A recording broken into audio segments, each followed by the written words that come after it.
ማርያም ንጽሕት ድንግል ማይምንት ወላዲተ አምላክ ሰአሊተ ምሕረት ለውሉደ ሰብእ። እመቤታችን ጌታን ጸንሳ ከወለደችው በኋላ እስከ 30 ዓመቱ ድረስ እንደ ልጅነቱ እያገለገላት እንደ አምላክነቱ እያገለገለችው አብራው በአንድ ቤት ውስጥ ኖራለች። ሌላውን እንተውና ይህ ነገር ብቻ ለማሰብ ያስጨንቃል። ከእግዚአብሔር ጋር አብሮ አንድ ቤት ውስጥ መኖር እንዴት ያለ ነገር!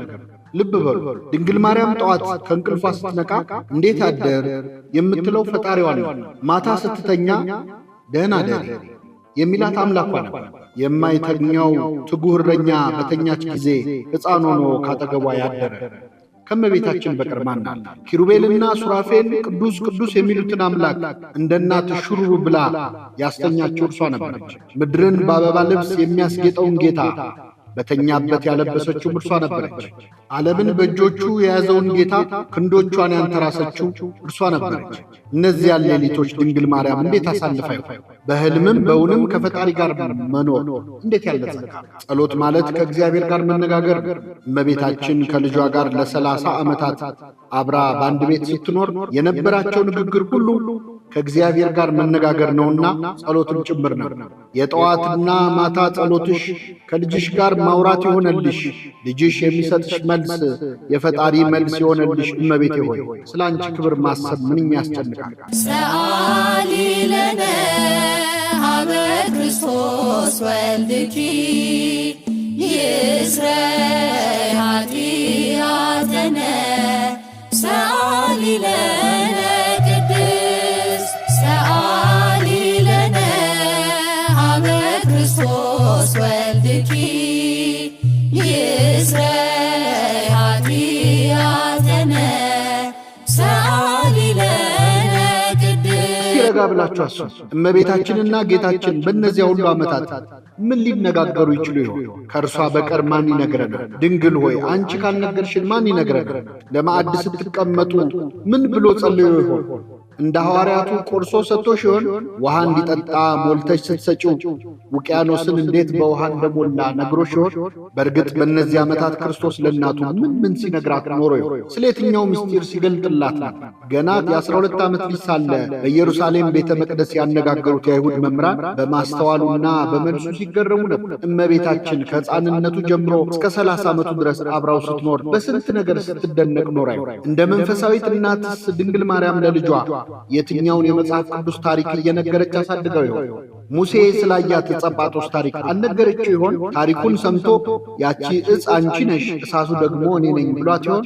ውሃ ስለፈለቀበትና እስራኤል ስለጠጡበት ዓለትስ ነግረው ይሆን? እርሱስ የዓለት እኮ እኔ ነበርኩ ብሏት ይሆን? ብሉይን ስታነብ ሐዲስን እየተረጎመ እንደ ኤማሁስ መንገደኞች ልቧን አቃጥሎት ይሆን? ጠቢበ ጠቢባን ሊቀ ሊቃውንት ኢየሱስ ክርስቶስ በቤትሽ ጉባኤ የዘረጋብሽና ያስተማረሽ ድንግል ሆይ አንቺ እንደሆን በልብሽ ከመጠበቅ ውጪ ብዙ አትናገሪም። ሆኖም ልጅሽ ምን ምስጢር ነግሮሽ?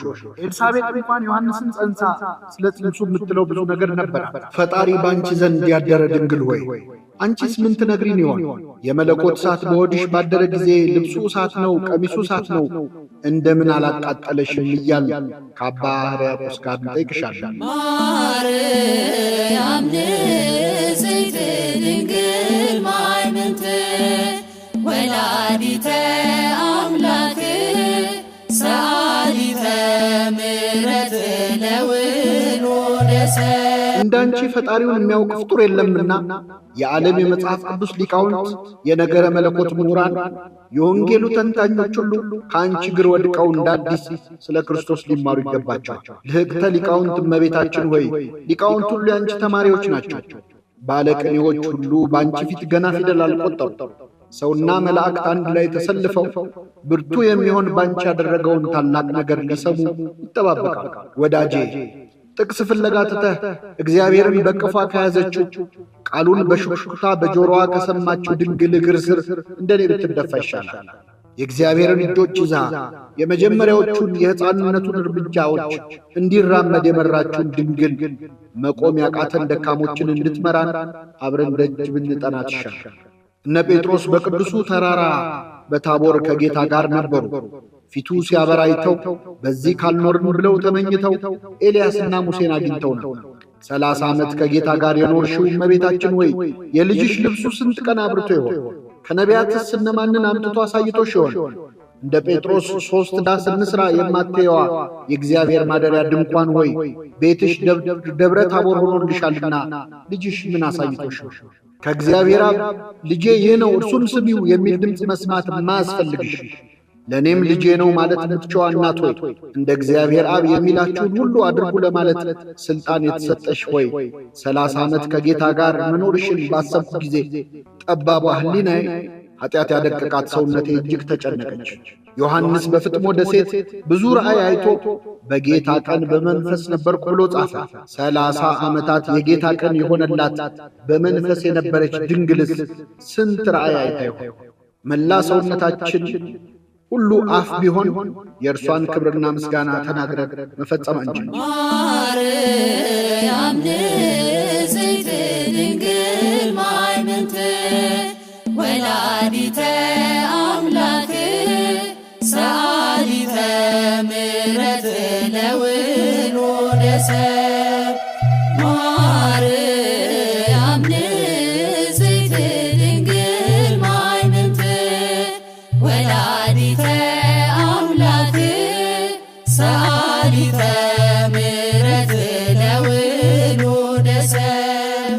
ሰአሊ ለነ ሀበ ክርስቶስ ወልድኪ ይስረይ ኃጢአተነ ሰአሊ ለነ ቅድስት ሰአሊ ለነ ሀበ ክርስቶስ ወልድኪ ይስረይ ኃጢአተነ ሰአሊ ለነ ቅድስት።